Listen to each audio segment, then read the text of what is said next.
नमस्कार दोस्तों, स्वागत है आपको अपने इस YouTube चैनल में। दोस्तों, इस चैनल पे आज बहुत दिन के बाद वीडियो डाला जा रहा है, लेकिन अब कोशिश करेंगे जो इस चैनल को अब हम रेगुलर रखें। तो अगर आप लोग इस चैनल पे पहली बार हैं तो कृपया चैनल को सब्सक्राइब और बेल आइकन ज़रूर दबा दीजिए। अगर आप लोग इस चैनल पे पहली बार हैं और पीछे वाले वीडियो अभी तक नहीं देखे हैं तो इसी वीडियो के डिस्क्रिप्शन में प्लेलिस्ट का लिंक दिया हुआ है, तो वहाँ से जाके आप लोग आसानी से सब वीडियो एक एक करके देख सकते हैं, ताकि आप लोग शुरू से कोर्स को कर सकें और आसानी से सब कुछ समझ सकें। तो आज कोर्स का 25वां पार्ट है और 25वां पार्ट में हम जानेंगे जो करी को फीट में कैसे बदलें। कहीं पे हम लोग अगर नक्शा है हमारे हाथ में और हम गुनिया लगा रहे हैं, करी गुनिया से, और ज़मीन हम नापी कर रहे हैं फीट से, तो फीट में कैसे हम ज़मीन नापी करें, यानी करी को हम फीट में कैसे बदलें। तो इसी टॉपिक पे आज का वीडियो है। तो बहुत वीडियो टाइटल से ही पता चल गया होगा, जो बहुत इंटरेस्टेड है तो वीडियो को अंत तक देखें, ध्यान से देखें। अगर वीडियो अच्छा लगे तो वीडियो को शेयर और एक लाइक ज़रूर कर दीजिएगा। तो सबसे पहले इसमें हम कुछ ज़रूरी बात जान लेते हैं। जो एक करी बराबर 7.92 इंच होता है, ठीक है। 100 करी बराबर 1 जरीब होता है। हालांकि अब तक जो रेगुलर ने इस वीडियो को देखे थे, इस चैनल का सब वीडियो देखें, तो उसके लिए ये सब थोड़ा भारी बात नहीं है, लेकिन जो नए होंगे टॉपिक है तो ये हर एक चीज़ हमको बताना पड़ेगा। वैसे सीधा देखा जाए तो एक ही बार में अगर 0.66 से गुना कर दीजिएगा तो आपको फीट बदल जाएगा। तो आज इस वीडियो में हम दोनों चीज़ समझेंगे, जो करी को फीट में कैसे बदलें और फीट को करी में कैसे बदलें।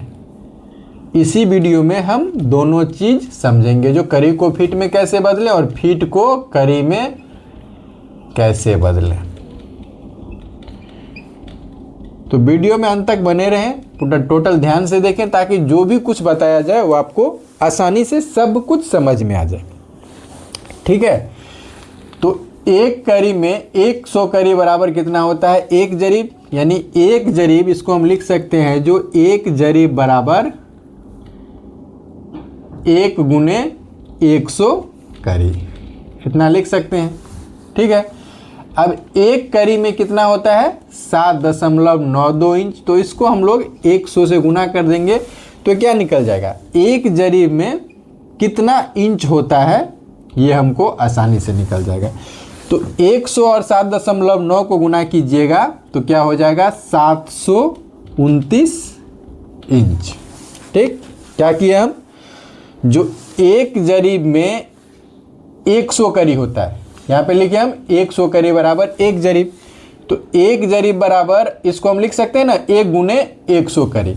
तो एक करी में कितना होता है? 7.92 इंच, और 100 को गुना कर दिए तो कितना क्या हो गया? जो एक जरीब में टोटल 729 क्या हो गया? इंच ज़मीन हो गया, ठीक है।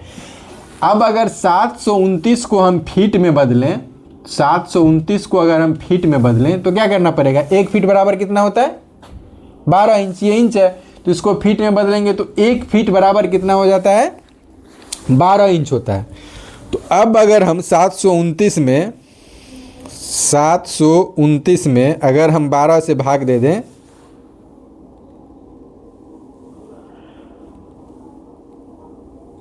एक 100 गुने 7.29, 729 भागा 12,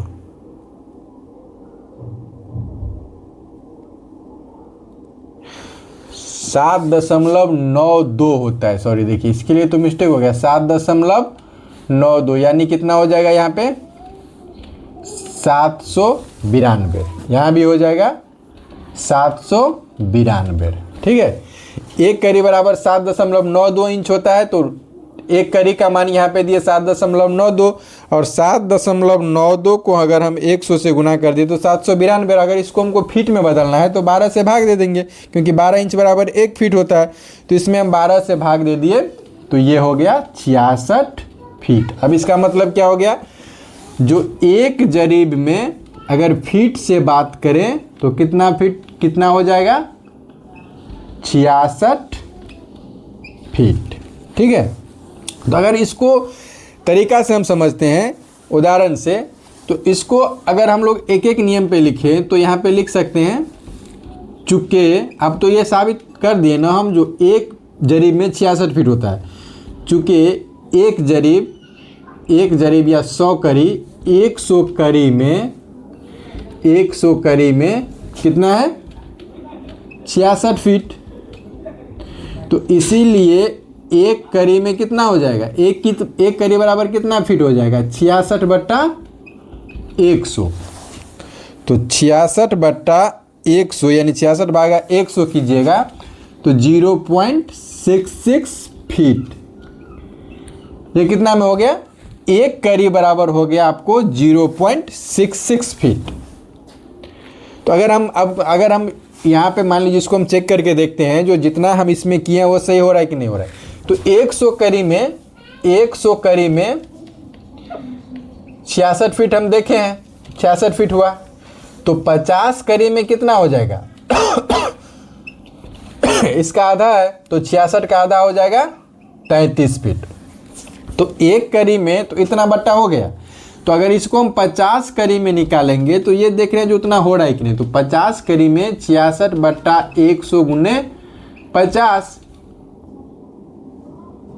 66 गुने 100/50, तो 66/100 गुने 50, तो 66 गुने 50 यानी ये हो गया 3300। अब बट्टा में 100 है तो ये डबल जीरो कट गया, ये हो गया 33 फीट। तो यहाँ पे भी निकला 33 फीट, यहाँ पे भी निकला 33 फीट।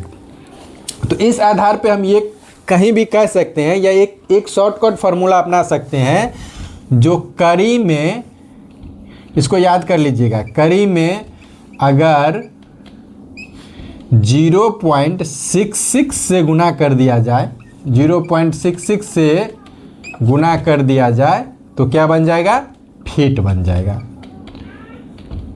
क्या कर दिया जाए तो वो फीट बन जाएगा, फीट बन जाएगा। ठीक है, अगर हम चाहते तो एक ही बार में आपको सीधा उदाहरण से समझा देते, जो किसी भी करी को 0.66 से गुना कीजिए तो क्या हो जाएगा, धूर में बदल जाएगा, फीट में बदल जाएगा। 0.66 से गुना कीजिए तो फीट में बदल जाएगा।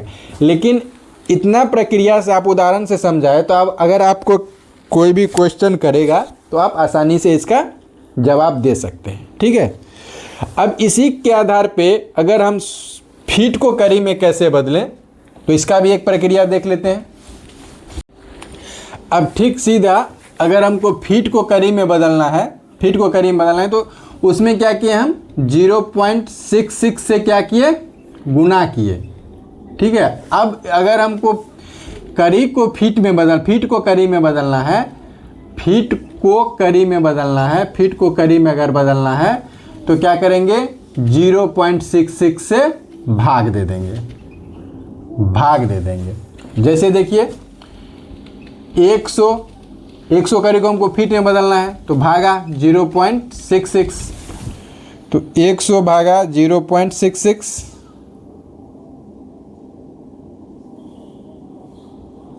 100 भागा 0.66 यानी कितना हो जाएगा, 151.51 करी। ये कितना में हो जाएगा, 100 फीट में। अब इतना तो हम लोग एक बार जान चुके हैं ना, जो एक जरीब में कितना होता है, 66 फीट होता है, एक जरीब में 66 फीट। तो 66 फीट में अगर हम 0.66 से भाग दे देंगे तो सिंपल सी बात है, 66 भागा 0.66 यानी ये एक जरीब हो गया। तो 100 फीट में कितना करी हो जाएगा, 151 करी।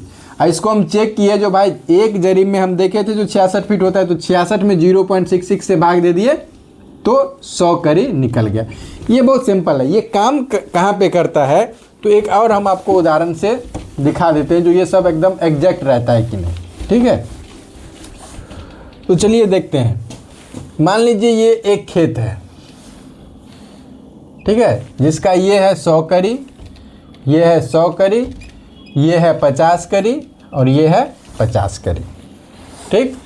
अब अगर हम इसका क्षेत्रफल निकालेंगे तो क्षेत्रफल निकाल के देखिए, जो उत्तर हो गया 100, दक्षिण हो गया 100, दोनों को जोड़ दीजिए 200, फिर 100 आधा के, तो पूरब और पश्चिम, पूरब हो गया 100, पश्चिम हो गया 50 है, तो ये हो गया 50 और ये हो गया 50, दोनों को जोड़ दीजिए तो 100, आधा कीजिए 50 यानी 5000 ये वर्ग करी हो गया, चूँकि करी में है। अब इसका जो अगर हम लोग क्षेत्रफल निकालेंगे तो कितना, डेसिमल में निकाल दिया, कुछ भी दूर में निकाल दिया, तो 6 हाथ के लगी से 218 से भाग दे दीजिए नॉर्मल, तो 5000 भागा 218, तो कितना हो गया 23 दूर के लगभग ये ज़मीन हो गया। ठीक है। अब इसी को क्या करते हैं, हमको फीट में निकाल के देखते हैं जो इतना ही होता है कि नहीं। तो फीट में निकालने के लिए क्या करना पड़ेगा, 0.66 से गुना करना पड़ेगा। तो 100 में अगर 0.66 से गुना करेंगे तो ये हो जाएगा 66 फीट, और इसमें गुना करेंगे तो ये हो जाएगा आपको 33 फीट। तो ये आयत है, तो आयत का क्षेत्रफल लंबाई गुने दोनों, चूँकि सेम ही है ना, तो लंबाई गुने चौड़ाई पे हम बैठा देंगे। तो लंबाई कितना है 66 और चौड़ाई कितना है 33, तो 66 गुने 33 बराबर कितना हो जाएगा 2178 वर्ग फीट। अब 95 वर्ग फीट बराबर 1 धूर होता है, तो 2178 में हम क्या करेंगे 95 से भाग दिए देंगे, तो 22.92, यानी ये भी 23 धूर हो गया। ठीक है। और उधर भी हुआ था 5000 भागा 218, 22.93। तो इसी तरीक़ा से आप लोग कभी भी कड़ी को फीट में आसानी से बदल सकते हैं। ये मेनली काम कहाँ करता है, आपको कब ज़रूरत पड़ जाएगा, जब मान लीजिए हमारे पास करी गुनिया है, हम करी गुनिया से नक्शा से नापी कर रहे हैं, लेकिन हम वहाँ पे जरीब चलाने का जगह नहीं है, चला रहे हैं हम वहाँ पे फीता। तो ये चीज़ याद रखिएगा, जो करी में जितना मान लीजिए 165 करी लगा, अब ये हम तो नापी कर रहे हैं फीट में, तो इसको 0.66 से गुना कर दीजिए फटाफट। जैसे गुना कीजिएगा आपको, क्योंकि हम गुनिया तो लगाए हैं करी गुनिया, अब हमको नापी करना है फीट में, तो 165 करी हुआ, तो 165 गुने 0.66 करेंगे तो 108.9, यानी ये 109 फीट ज़मीन हो जाएगा। तो इस तरह से आप लोग आसानी से नापी कर सकते हैं। तो आई होप जो आप लोग इस टॉपिक को पूरी तरह से समझ गए होंगे। वीडियो कैसा लगा ये कमेंट में ज़रूर बताइएगा। जो लोग इस चैनल पे पहली बार हैं और शुरू से कोर्स करना चाहते हैं तो वो जाके प्लेलिस्ट चेक कीजिए, वहाँ से हर एक वीडियो शुरुआत का वीडियो है, तो शुरू से एक एक करके देख लीजिए, सब कुछ आसानी से समझ में आ जाएगा। तो मिलते हैं फिर नेक्स्ट वीडियो में, तब तक के लिए जय हिंद, जय भारत।